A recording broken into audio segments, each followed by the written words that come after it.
नमस्कार। झारखंड में राज्यसभा चुनावों के लिए एक माहौल बनता हुआ दिखाई पड़ने लगा है क्योंकि तमाम जो प्रत्याशी हैं वो अपने-अपने जीत के दावे कर रहे हैं क्योंकि जिस तरह से यहाँ पर 2 प्रत्याशी महागठबंधन से उतरे हैं, वहीं एक प्रत्याशी निर्दलीय यानी परिमल नाथवानी के रूप में सामने हैं, जिनको बीजेपी का सपोर्ट है। तो कहीं न कहीं चुनाव ये अपने आप में दिलचस्प बनता हुआ दिखाई पड़ता है। अब आपको आंकड़ों में अगर बताएँ तो 56 जो विधायक हैं वो महागठबंधन यानी कि एनडीए कुनबे इंडिया कुनबे के आसपास हैं, क्योंकि यहाँ पर जेएमएम, कांग्रेस और राजद भाकपा माले को मिला दें तो सबके विधायक 56 हो जाते हैं और जीत के लिए 28 का आंकड़ा चाहिए। तो ऐसे में दोनों सीटों के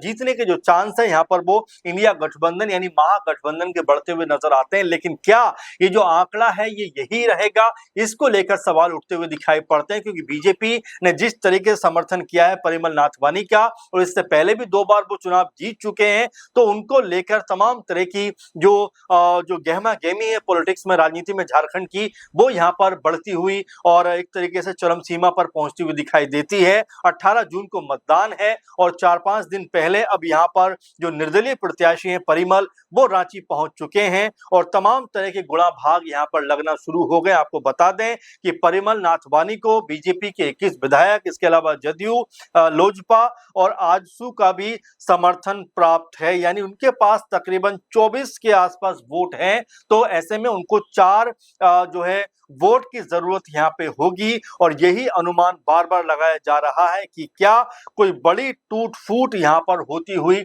दिखाई पड़ सकती है महागठबंधन के अंदर। क्या कांग्रेस, जेएमएम या फिर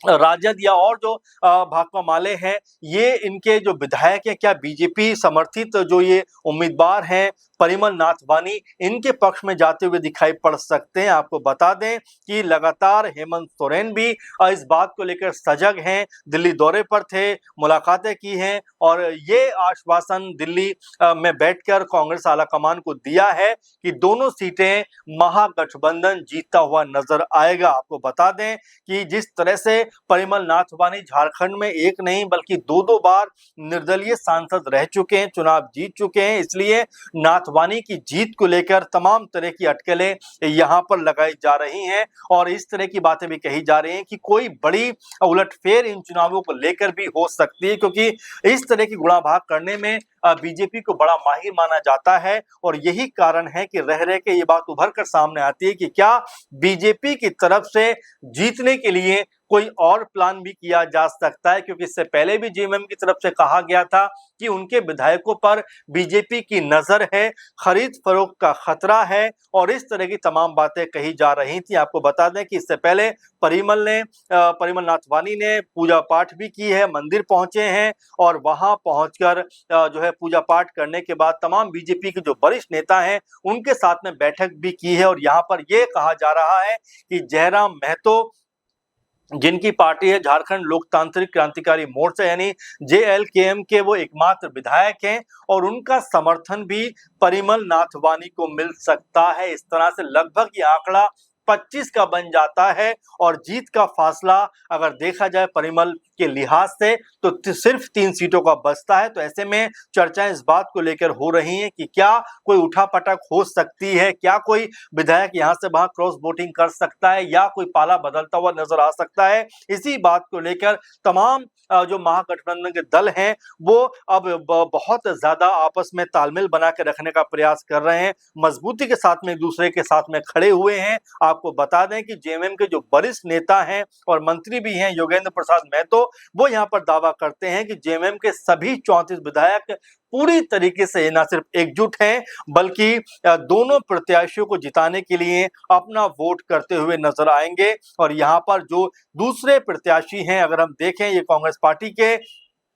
प्रणब झा हैं और इनको लेकर लगातार यही बात कही जा रही है कि क्या इनको जो है तमाम कह सकते हैं कि जेएमएम के जो विधायक हैं उनका समर्थन मिलेगा, क्योंकि जेएमएम की तरफ से जो प्रत्याशी हैं बैजनाथ राम, उनकी जीत तो लगभग इसलिए पक्की है क्योंकि 28 वोट चाहिए और जेएमएम के पास में 34 वोट हैं। तो ऐसे में वोट करने के बाद भी जेएमएम के पास में 6 सीट बच जाएंगी, वोट बच जाएंगे और इसी के जरिए कांग्रेस पार्टी अपना गणित बनाने में लगी है कि 16 उनके हैं, 6 जेएमएम के मिल जाएंगे, आंकड़ा हो जाएगा ये 22 का। 4 जो है वो राजद के मिल जाएंगे, ये आंकड़ा हो जाएगा 26 का, और 2 जो है वो भाकपा माले के भी मिलते हुए दिखाई पड़ेंगे। अब ऐसे में जो आंकड़ा है वो पूरा का पूरा बन जाता है 28 सीटों का। लेकिन बड़ा सवाल ये उभर के सामने आता है कि अगर 1-2 विधायक भी यहां से वहां हुए तो तमाम जो संभावनाएं हैं उनके ऊपर पानी फिरता हुआ दिखाई पड़ सकता है। अब इसको लेकर जो कांग्रेस पार्टी के वरिष्ठ नेता हैं, झारखंड से पूर्व प्रदेश के अध्यक्ष भी हैं राजेश ठाकुर, वो कहते हैं कि परिमल नाथवानी को नेतृत्व के ओर से समर्थन देने के फैसले से बीजेपी के कई विधायक जो हैं वो नाराज हैं कि भाई परिमल को आखिर आपने क्यों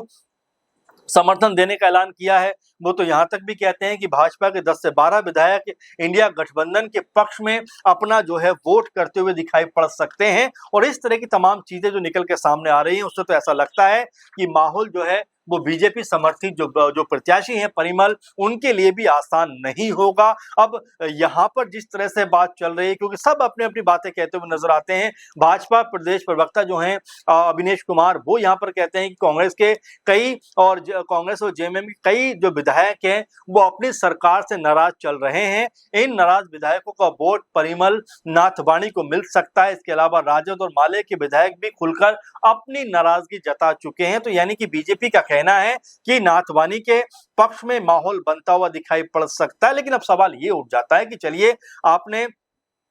परिमल नाथवानी को सपोर्ट किया, आपको पता है कि बहुत सारे लोग नाराज चल रहे थे, खफा थे, तो आखिर आपने अपना प्रत्याशी यहाँ पे क्यों नहीं उतारा, ये बड़ा सवाल बन जाता है। 3 से 4 वोट आपको इकट्ठा करने थे तो वो आप आसानी से कर सकते थे, तो आपने आखिर अपने टिकट पर ये चुनाव क्यों नहीं लड़ा, ये अपने आप में सवाल बन जाता है। क्योंकि ये लगातार कहा जा रहा है कि भाई उनका जो माहौल है उनके पक्ष में वो पूरी तरीके से बना हुआ है, क्योंकि 2 कार्यकाल जो वो कर चुके हैं इससे पहले, यानी 2 बार के जो वो सदस्य रह चुके हैं, उनके पक्ष में इसलिए बेहतर माहौल है क्योंकि उन्होंने अपने कार्यकाल के दौरान बहुत अच्छा काम किया और इसी को लेकर लगभग उनके पक्ष में यहां पर माहौल बना हुआ है। आपको बता दें कि जो